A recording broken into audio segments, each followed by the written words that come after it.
Hello friends, आज की कहानी का नाम है कुदरत का न्याय। लैपटॉप खोलकर फेसबुक को लॉगिन किया। फ्रेंड रिक्वेस्ट पर क्लिक करते ही जो नाम उभर कर आया उसे देखकर बुरी तरह चौंक गई। अरे यह तो शैलेश है, उसके मुंह से एकदम निकल गया। समय के इतने लंबे अंतराल ने उसकी याद पर धूल की मोटी चादर बिछा दी थी।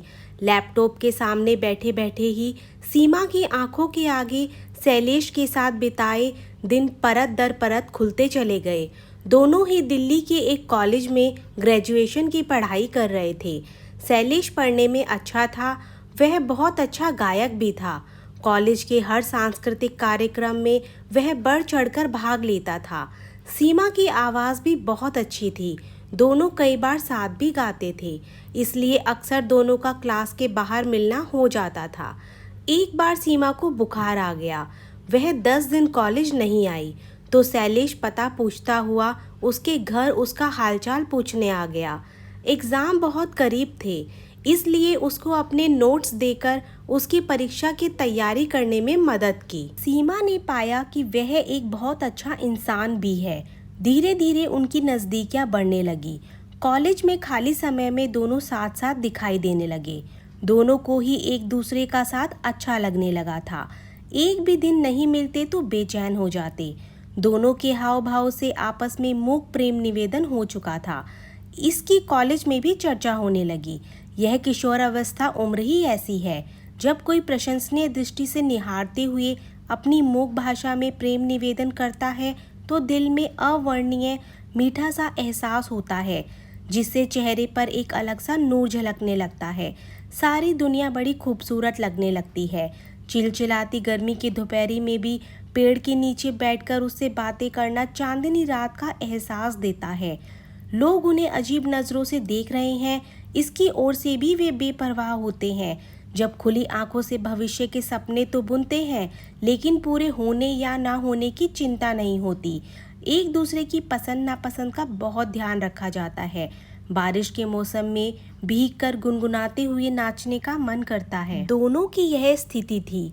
पढ़ाई पूरी होते ही शैलेश अपने घर बनारस चला गया, यह वादा करके कि वह बराबर उससे पत्र द्वारा संपर्क में रहेगा। साल भर पत्रों का आदान प्रदान चला, फिर उसके पत्र आने बंद हो गए। सीमा ने कई पत्र डाले, लेकिन उत्तर नहीं आया। उस जमाने में ना तो मोबाइल थे और ना ही इंटरनेट। धीरे धीरे सीमा ने परिस्थितियों से समझौता कर लिया, और कर भी क्या सकती थी। सीमा पढ़ी लिखी थी तथा आधुनिक परिवार से थी। शुरू से ही उसकी आदत रही थी कि वह किसी भी रिश्ते में एक तरफा चाहत कभी नहीं रखती। जब कभी उसे एहसास होता कि उसका किसी के जीवन में अस्तित्व नहीं रह गया है, तो स्वयं भी वह उसको अपने दिल से निकाल देती थी। इसी कारण धीरे धीरे उसके मन मस्तिष्क से शैलेश निकलता चला गया। सिर्फ उसका नाम उसके जेहन में रह गया था। जब भी वह नाम सुनती तो एक धुंधला सा चेहरा उसकी आंखों के सामने तैर जाता था, इससे अधिक और कुछ नहीं। समय निर्बाध गति से बीतता गया। उसका विवाह हो गया और 2 प्यारे प्यारे बच्चों की माँ भी बन गई। पति सुनील अच्छा था, लेकिन उससे मानसिक सुख उसे कभी नहीं मिला। वह अपने व्यापार में इतना व्यस्त रहता कि सीमा के लिए उसके पास समय ही नहीं था। वह पैसे से ही उसे खुश रखना चाहता था। 15 साल के अंतराल पर फेसबुक पर शैलेश से संपर्क होने पर सीमा के मन में उथल पुथल मच गई, और अंत में वर्तमान परिस्थितियां देखते हुए रिक्वेस्ट एक्सेप्ट ना करने में ही भलाई लगी। अभी इस बात को 4 दिन ही बीते होंगे कि उसका मैसेज आ गया। किसी ने सच ही कहा है कि अगर किसी को शिद्दत से चाहे तो सारी कायनात उन्हें मिलाने की साजिश करने लगती है, और ऐसा ही हुआ। इस बार वह अपने को रोक नहीं पाई। मन में उसके बारे में जानने की उत्सुकता जागी। मैसेज का सिलसिला चलने लगा, जिससे पता लगा कि वह पुणे में अपने परिवार के साथ रहता है। फिर मोबाइल नंबर एक्सचेंज हुए। इसके बाद अक्सर बात होने लगी। उनका प्रेम ज्वलित हो उठा। पहली बार शैलेश की आवाज़ फ़ोन पर सुनकर कि कैसी हो, उसके दिल को सुकून सा मिला था। उसने सकुचाते हुए कहा, अच्छी हूँ, तुम्हें मैं अभी तक याद हूँ? मैं भूला ही कब था। जब उसने जवाब में कहा तो उसके दिल की धड़कनें बढ़ गई। उसने पूछा, फिर पत्र लिखना क्यों छोड़ दिया? तुम्हारा एक पत्र माँ के हाथ लग गया था तो उन्होंने भविष्य में तुम्हारा मेरा संपर्क में रहने का दरवाज़ा ही बंद कर दिया और मुझे अपना वास्ता दे दिया था।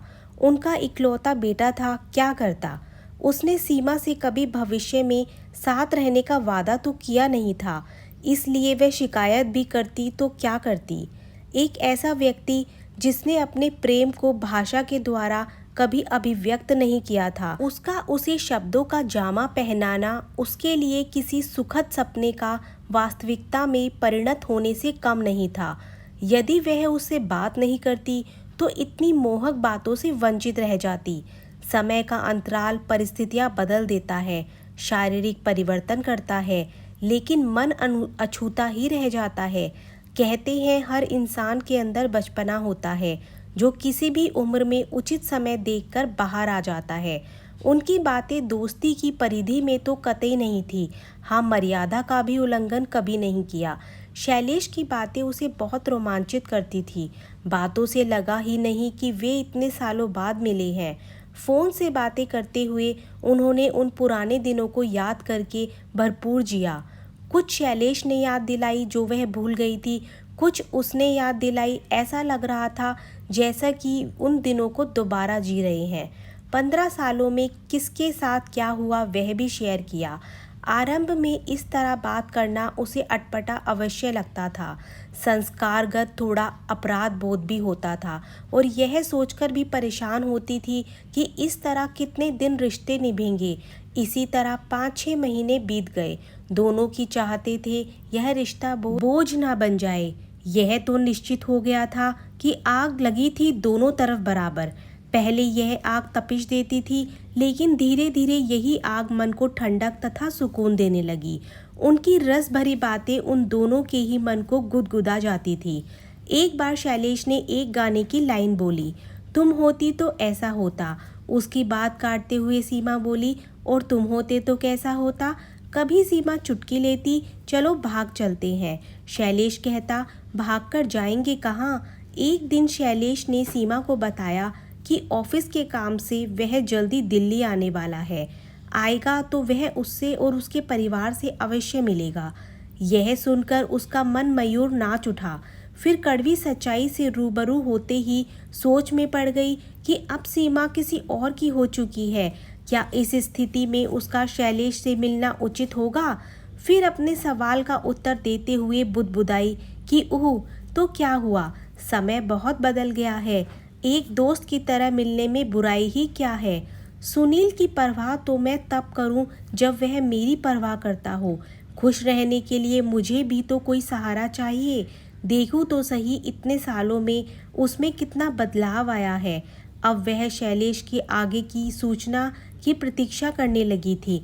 अंत में वह दिन भी आ पहुंचा जिसका वह बेसब्री से इंतज़ार कर रही थी।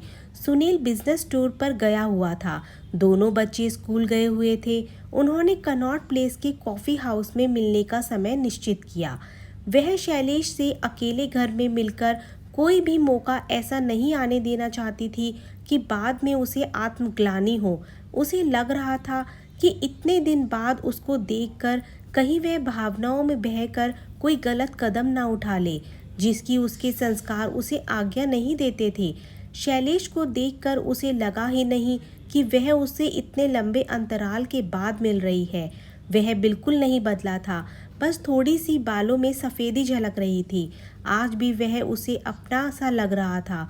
बातों का सिलसिला इतना लंबा चला कि खत्म होने का नाम ही नहीं ले रहा था।